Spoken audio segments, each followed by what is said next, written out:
Welcome to class, everyone. Today we are going to demystify one of the absolutely most powerful concepts in all of physics, Gauss's law. Now, if you've ever felt completely overwhelmed by electromagnetism, take a deep breath. I'm acting as your physics teacher for this explainer, and we're going to learn exactly how physicists use this brilliant mathematical cheat code to solve problems that, frankly, look impossible.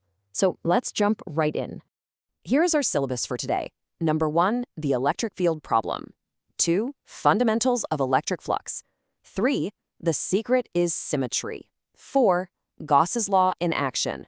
5, real-world applications. And 6, common student mistakes. Let's start with that first massive problem.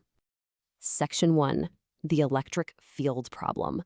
Let's talk about nightmare calculations. Okay, I want you to imagine something for a second.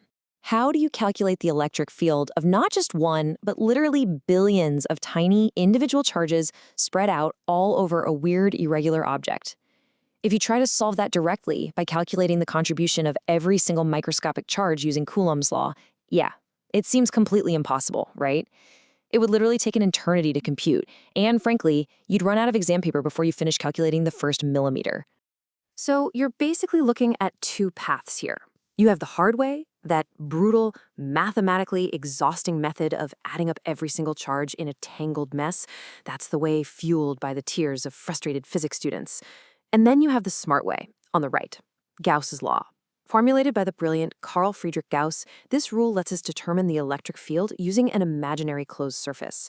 It is an absolute cornerstone of classical electromagnetism, and it's going to save you so much time. Section 2, fundamentals of electric flux. Let's focus on understanding the flow. To actually use our cheat code, we need some vocabulary, and our source material gives us this fantastic analogy. Imagine rain falling uniformly over an umbrella. If you think of electric field lines as these tiny streams flowing outward from charges, the total amount of those streams catching on a surface is exactly like rain hitting your umbrella. The bigger the umbrella or the heavier the downpour, well, the more water you catch. So the crucial takeaway here is that electric flux is just the physics term that quantifies this flow. It measures exactly how much of the electric field passes through a given area. Building on that umbrella idea, think of it like sunlight coming through a window. The amount of light, or flux, depends on the strength of the sun, the size of your window, and the angle, right? If you tilt the window away from the sun, you catch less light. It's the exact same concept. Now, to catch and measure this flux, we need a special tool, the Gaussian surface. This is just an imaginary 3D bubble that we draw so it completely encloses our charge. It's purely a mathematical tool to simplify the math. But, and this is a huge but, it must be a fully closed surface, like a sphere or a box. Absolutely no open edges allowed, because the flux is measured through that entire continuous boundary. Section 3, the secret is symmetry. Time to talk about working smarter. Drawing just any random lumpy bubble isn't going to help you at all. This right here illustrates our ultimate trick as physicists. While Gauss's law is technically always true, it is only practically useful when we have symmetry. If we have a single point charge, we use a perfectly spherical Gaussian surface. An infinitely long wire, we wrap it in an imaginary cylinder. By perfectly matching our imaginary surface to the physical symmetry of the object, all that complex calculus just magically cancels out into basic algebra. But if you have an irregular, lumpy cloud of charges with no symmetry, Gauss's law won't easily save you there. Section 4, Gauss's law in action. Let's look at the step-by-step procedure. Whenever you're staring down a Gauss's law problem on a test, don't panic. Just follow this foolproof 5-step checklist. First, identify the symmetry. Is it a sphere, a cylinder, or flat like a plane? Second, choose your matching imaginary Gaussian surface. Third, figure out the direction the electric field is pointing. Fourth, calculate your total electric flux. And step 5, solve for the electric field. Follow those steps in order, and you honestly can't go wrong. Okay, look at the math here, but seriously, do not let that integral symbol on the left scare you. Remember step 1? Because we used our symmetry trick, the electric field across our surface is constant. That means that whole intimidating left side of the equation just simplifies down to the uniform electric field multiplied by the area of our shape. That's it. And the right side, it's just the total net charge trapped inside our bubble, divided by a universal constant called the permittivity of free space. It is beautifully, wonderfully simple once you see the trick. Before we leave the math behind, here is an absolute golden rule, so write this down. The electric field inside a solid conductor at electrostatic equilibrium is always exactly zero. Why? Well, because all the excess charge rushes to the outer skin of the conductor to get as far away from each other as possible. If there was any field inside, those free charges would just keep moving. This little quirk of physics is incredibly important, as you're about to see. Section 5. Real-world physics applications. Let's check out this physics in action.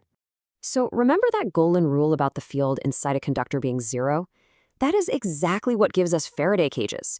It's the reason why you are completely safe from lightning strikes when you're sitting inside the metal shell of an airplane. The charges just redistribute around the outside of the cabin, completely canceling out the electric field on the inside where you're sitting. Engineers also use Gauss's law every single day to design and calculate the energy storage in the capacitors hidden inside your smartphone and your laptop. And honestly, it doesn't stop there. Gauss's law is used for safely designing massive electrical substations and high-voltage power lines. It's used to analyze the microscopic electric fields inside the silicon microprocessors running the device you're using right now. It's even used in cutting-edge plasma physics for fusion reactors. And it helps engineers design electrostatic precipitators, these incredible devices that charge and trap pollution dust in factory chimneys before it ever reaches the atmosphere. This one single math concept is literally everywhere around us. Section 6. Common student mistakes. Let's make sure you avoid these traps. As your teacher for today, I've got to warn you about the pitfalls I see students fall into all the time. First up, you have to use a fully closed surface. No open edges like a bowl. It has to be a closed bubble. Second, strictly only count the net charge that is trapped inside your imaginary bubble. Charges outside might warp the field lines a bit, but they do zero to change the net flux through your surface. Third, never try to force this law onto a messy, irregular shape where symmetry isn't helping you. And lastly, do not confuse flux, which is just a scalar number measuring total flow, with the electric field, which is a directional vector. Keep those straight and you're golden.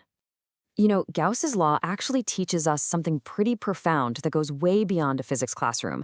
It proves that working smarter, not harder, is usually just about changing your perspective. It's about finding the hidden symmetry in a really messy situation. By wrapping a terrifying problem in the right framework, all those impossible difficulties just cancel out. So I want to leave you with this question. Where else in your own life might finding the right symmetry simplify your hardest challenges? Think on that, apply your own cheat codes, and I'll catch you in the next explainer.